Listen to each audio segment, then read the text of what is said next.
I'm here with disturbing news about our favorite gadgets, cell phones, tablets, Wi-Fi, etc. Putting it bluntly, they are damaging the living cells in our bodies and killing many of us prematurely. I'm Dr. Martin Blank from the Department of Physiology and Cellular Biophysics at Columbia University.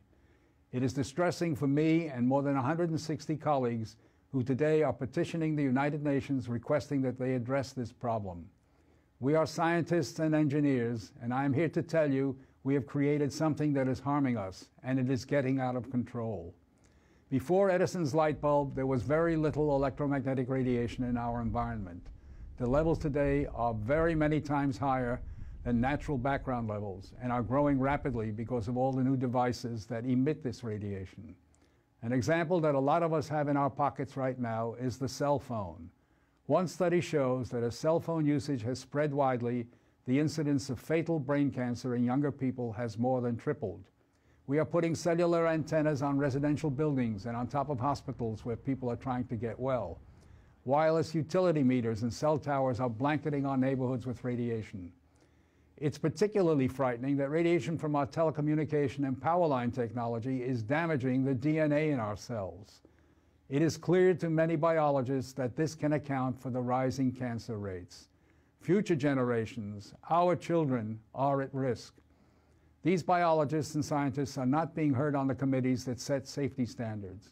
The biological facts are being ignored, and as a result, the safety limits are much too high. They are not protective. More protection will probably result from full disclosure of possible conflicts of interest between regulators and industry.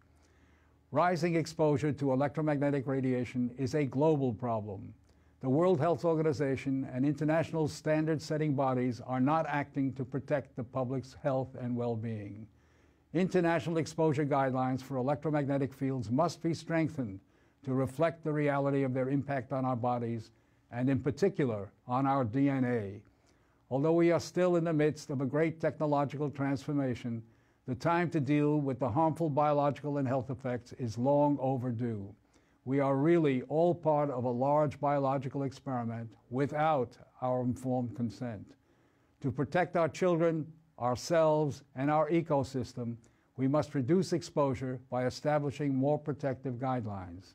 And so today, scientists from around the world are submitting an appeal to the United Nations, its member states, and the World Health Organization to provide leadership in dealing with this emerging public health crisis.